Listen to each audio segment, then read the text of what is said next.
ready? Everyone's ready? Everyone's excited? Yes, so excited. Yes. Perfect. Yes. So, hi.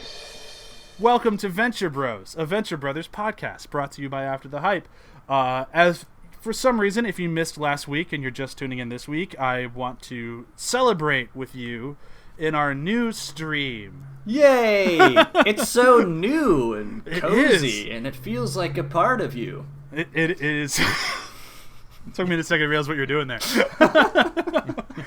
But yeah, so we have started our own stream. So if you're just looking for Venture Brothers content, this is where you'll find it.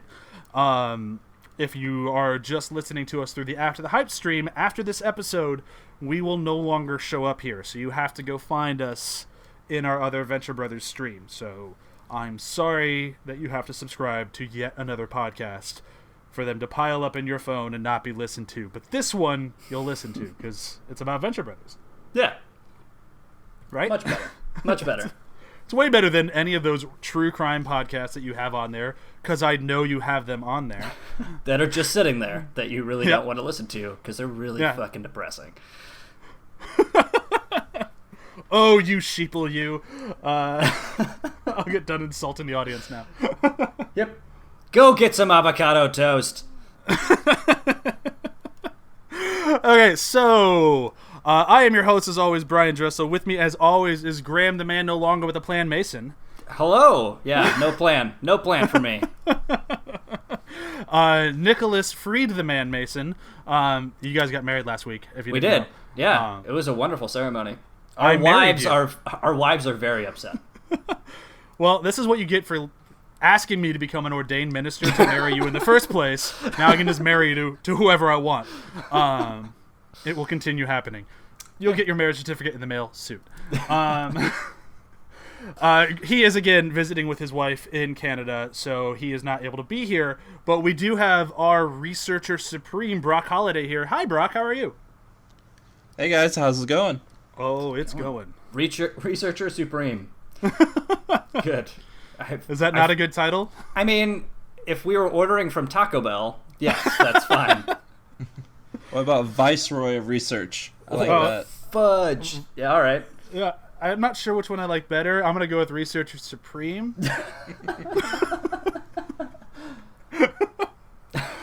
Graham has known me for well over 10 years at this point. Well, not well over, but over 10 years. Graham, would you say I'm good at titles? Yeah, yes, definitely. Drifting is still a working title. It's a film I wrote for him like 9 years ago. Yep.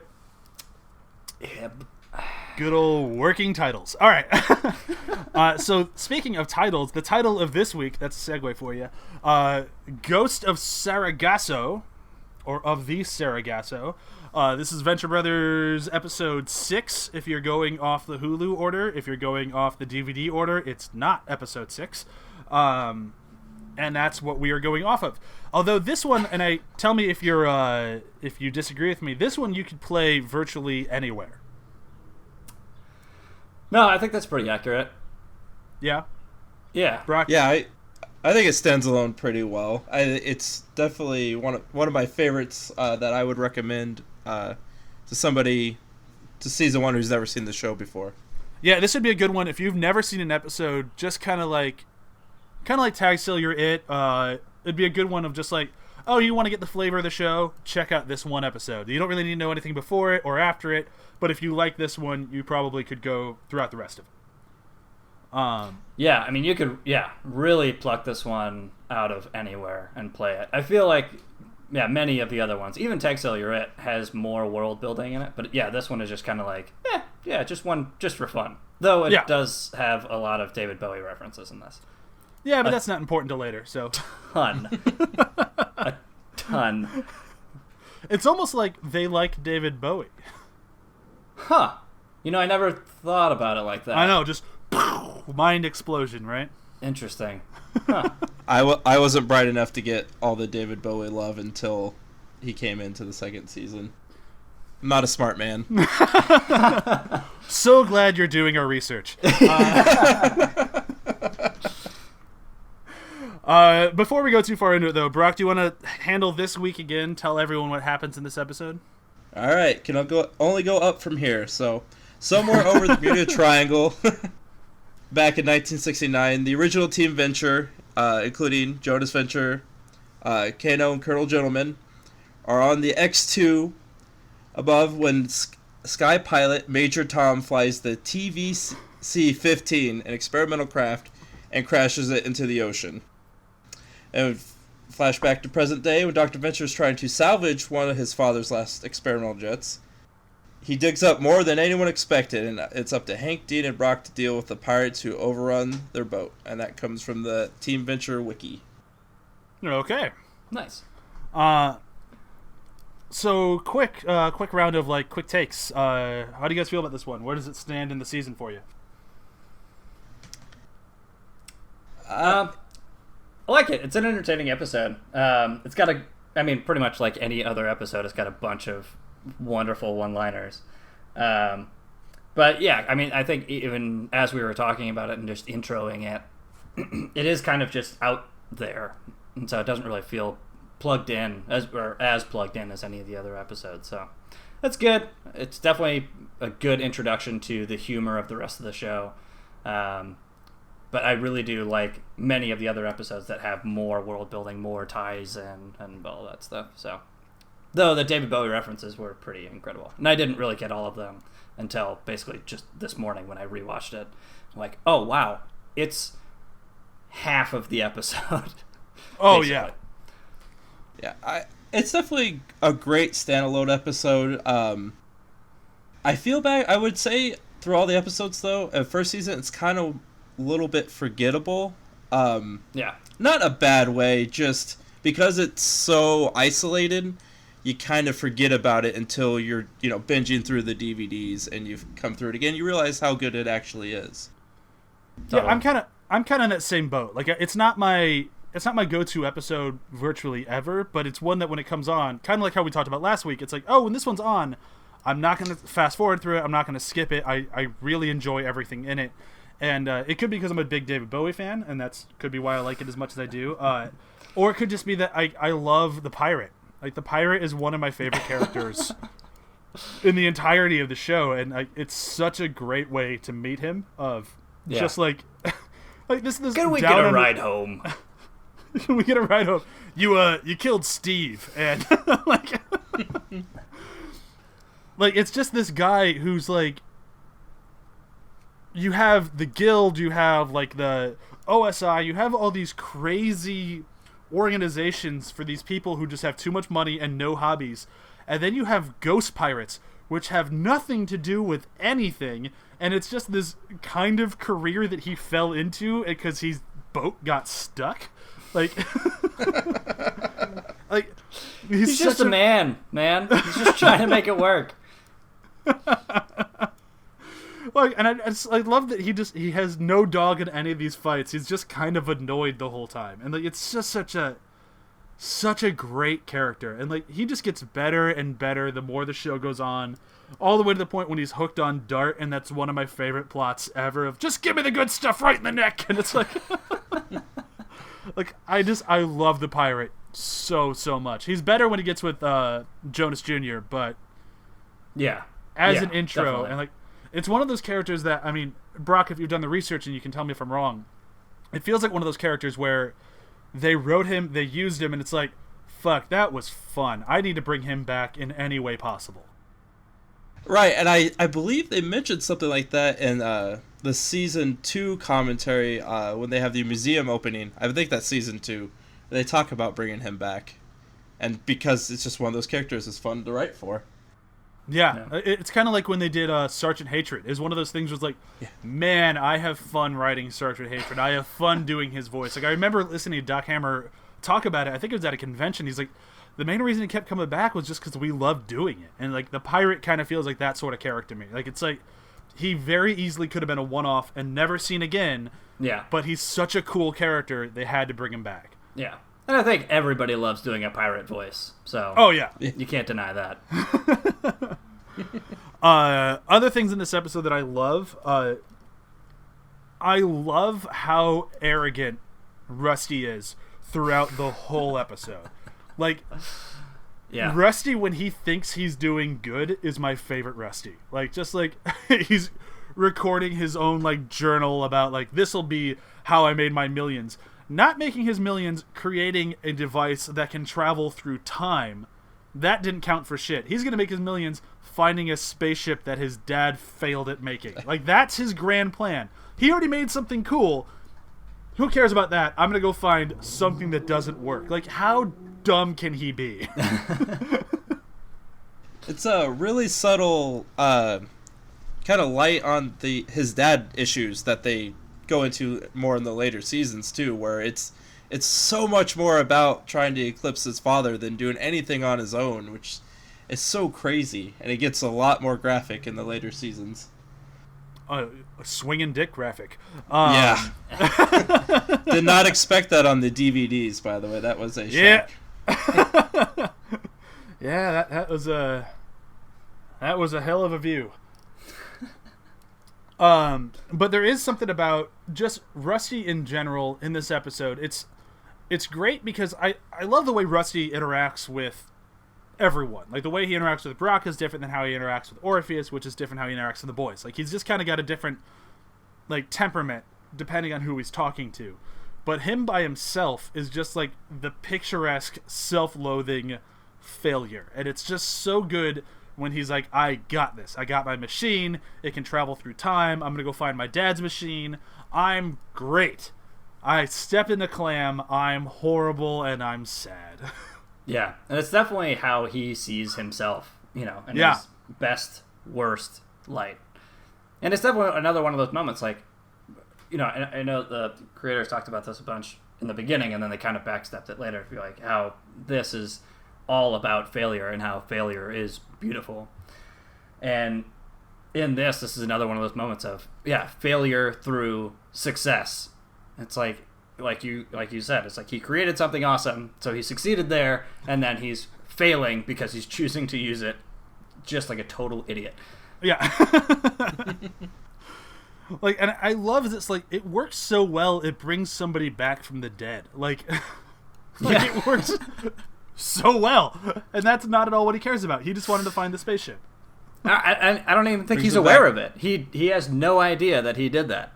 No. When that thing shows up at the end of it, he just freaks him the fuck out. He doesn't know what he had made. The eyes! The eyes!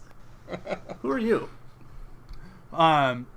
This is also one of my favorite episodes for Dean. I think Hank is good in this episode. I like how has to be Brock's hands. Like, that's a really cool little subplot. Grab the handle, push the button. Let go of your own neck.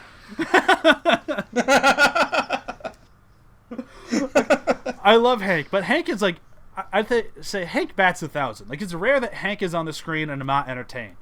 Dean is a little more like, he's not always there to be the funny one, and that's just nothing against him or his character. It's just sometimes he's the straight man, so he's not the funniest guy in the room. He is so much funnier in this episode than I think any other episode throughout the entirety of season 1, and it all comes down to one line for me. So when he's talking to the pirate, and he's like, who's your dad? Your dad's bodyguard, blah, blah, blah, back and forth. He's like, you're not a very good liar, are you, Dean? Maybe? Yeah, that's definitely one of my favorite moments. And as you were talking, I was like, he doesn't really have that many good one-liners that I would actually remember and quote, but definitely that one. Yeah, that one's so good. Like, that really... It's funny, like, going back to this episode, which we've all kind of agreed it's not necessarily forgettable, but not really a go-to episode.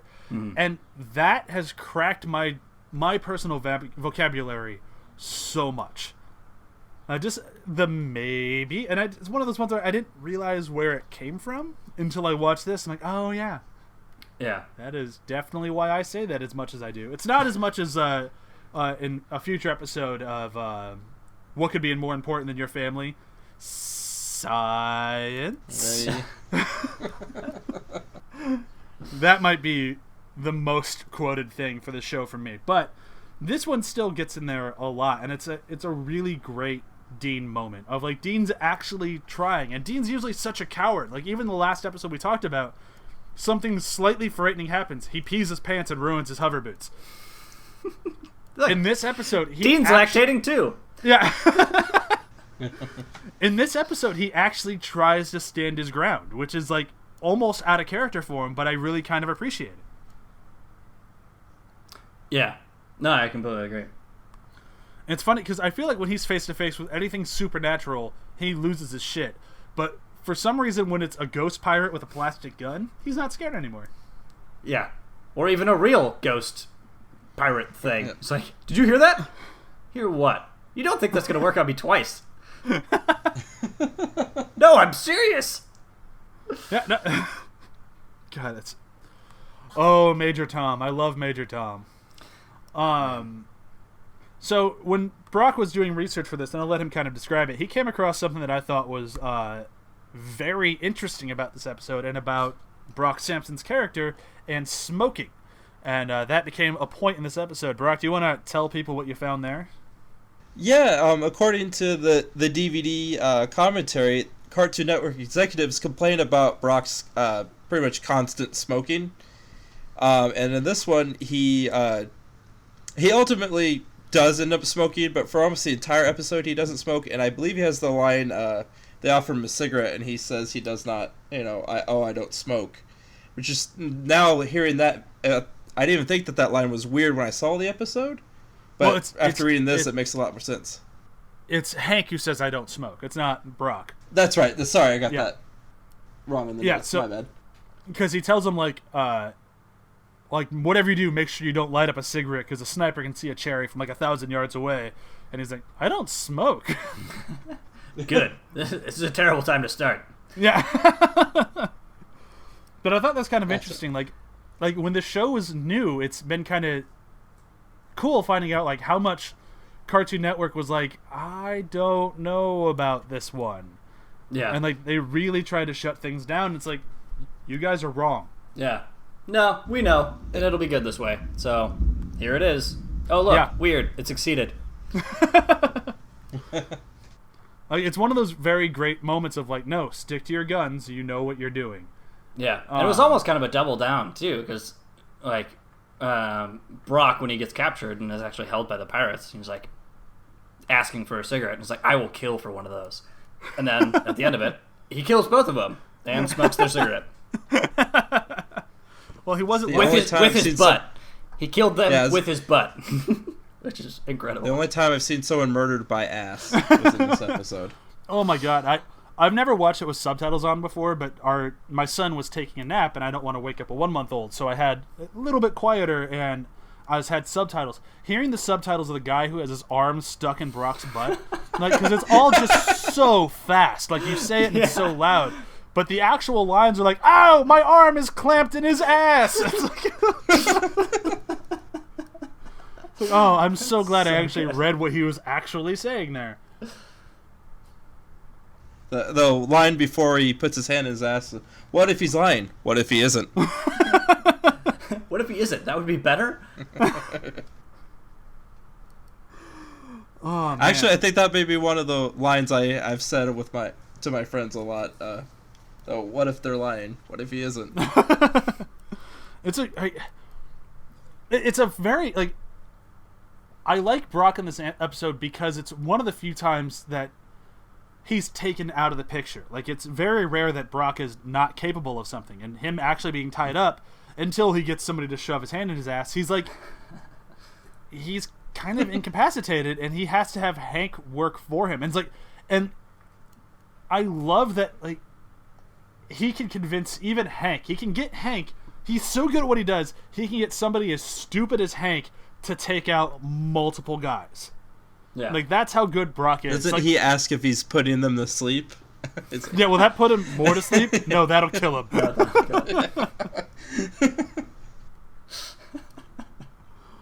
But I love that. And I love that, at the end of the episode, so, they're all freaked out because there's a screaming ghost on the deck of their ship that they don't know what he wants.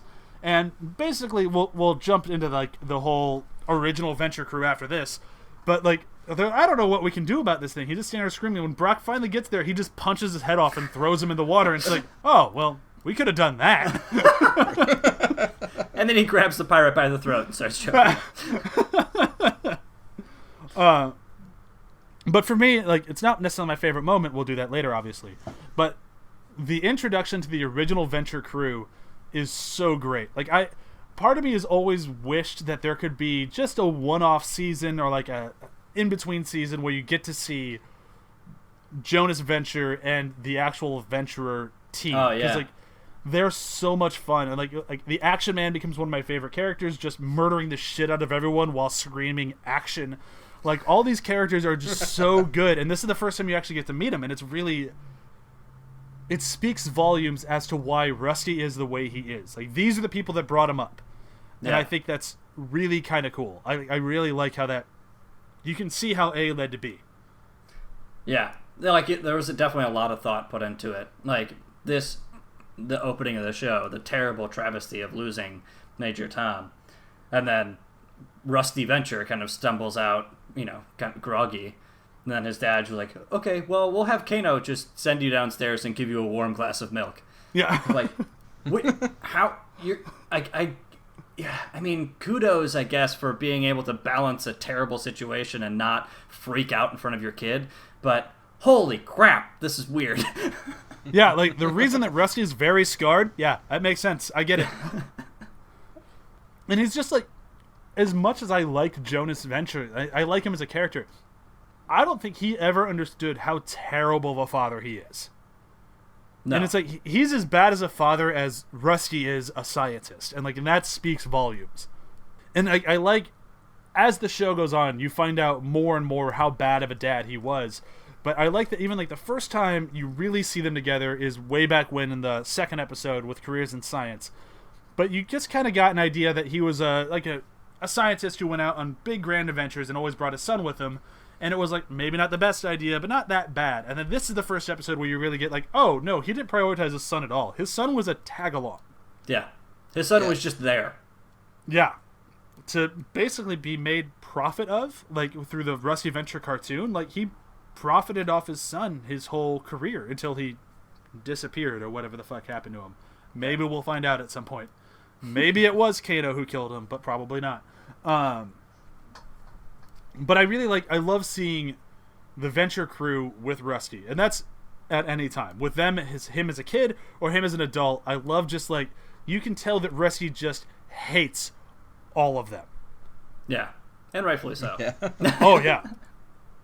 But no, they are an incredible team. And I think that's pretty amazing, too, for this show to be able to balance not only this one universe, but also having history go back for...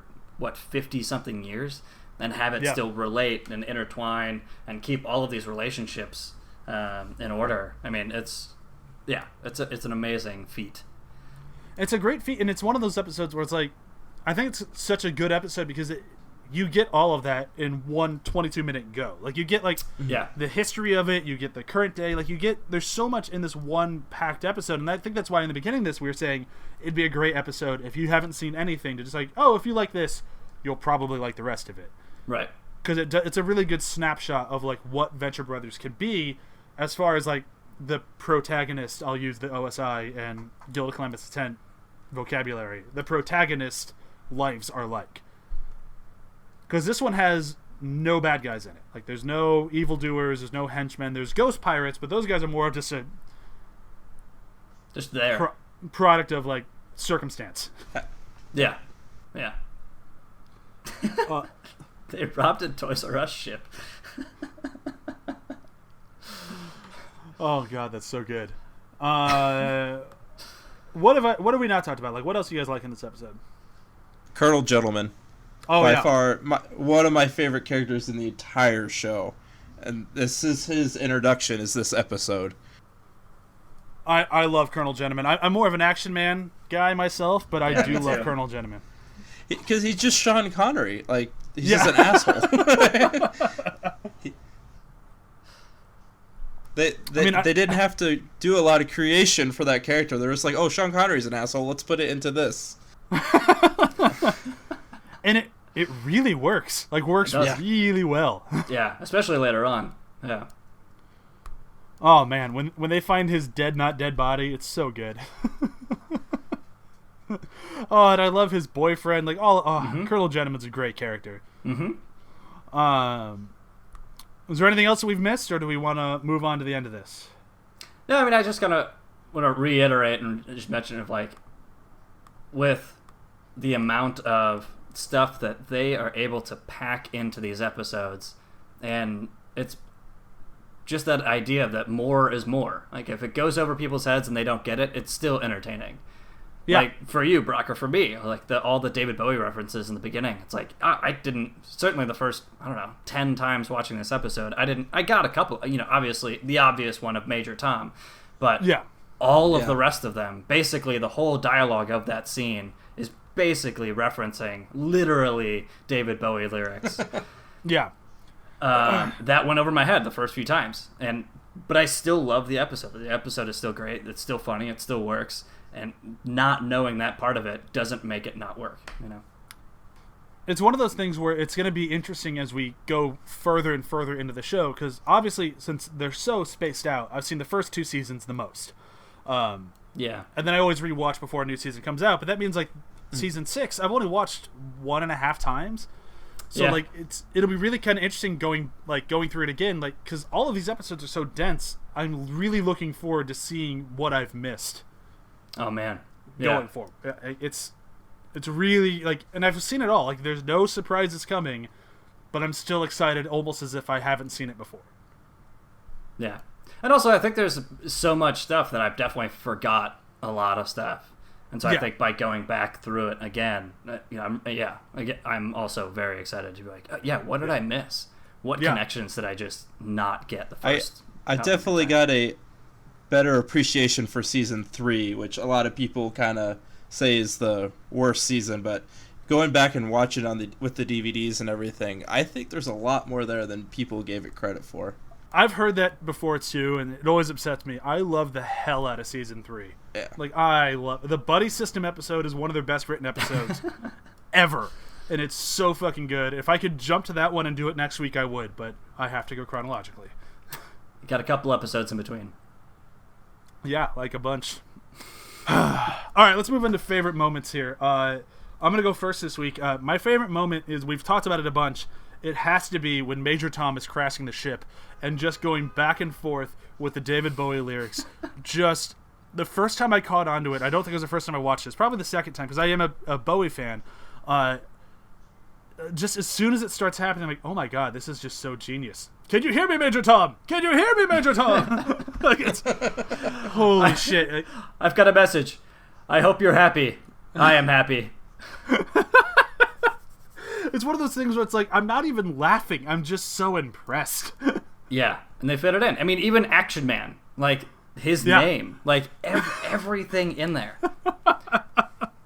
And then Ashes to Ashes at the end of it. Yeah, quoting the title of another song, like, it's incredible. It's so good. Go ahead, Graham. What's yours?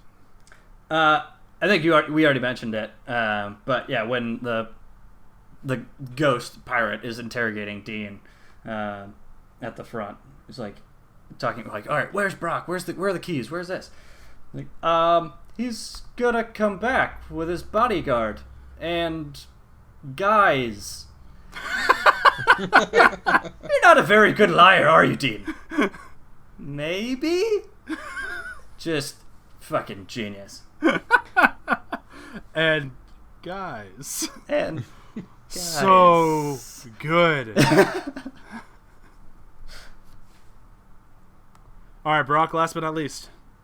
We mentioned it earlier, but the whole conversation between the henchmen when they're arguing about who's gonna shove their hand up Brok's ass, and then the conversation while they're looking for the key. That whole, I don't remember the lines verbatim, but that whole just scene is classic Venture Brothers, and you can't get much better than that.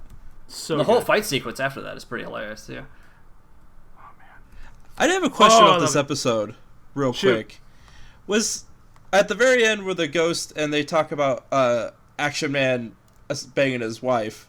Were they insinuating that she had been cheating on Major Tom with Action Man, or did I misread that? I don't think they were cheating. I think they just got together afterwards. Major Tom died. Yeah. Okay. Okay. Yeah. That was they stayed married the rest of the season, or the rest of the show. Yeah. Yeah. I just want to make sure I didn't misinterpret that.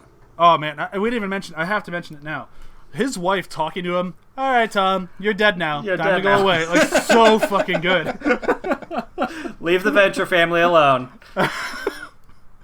And just the follow up of like the yep, you're dead. Your wife has moved on. She remarried to me actually. Oh, it's so good. All right. So we're gonna do a quick round of plugs and get out of this thing. As always, I'm going to plug After the Hype because that's my other show. New episodes should be starting up in August. I'm not sure what our first movie will be, but I'm sure it will be a good one. Well, the episode will be. I can't promise the movie will be good. Yeah, I was going to ask. Yeah.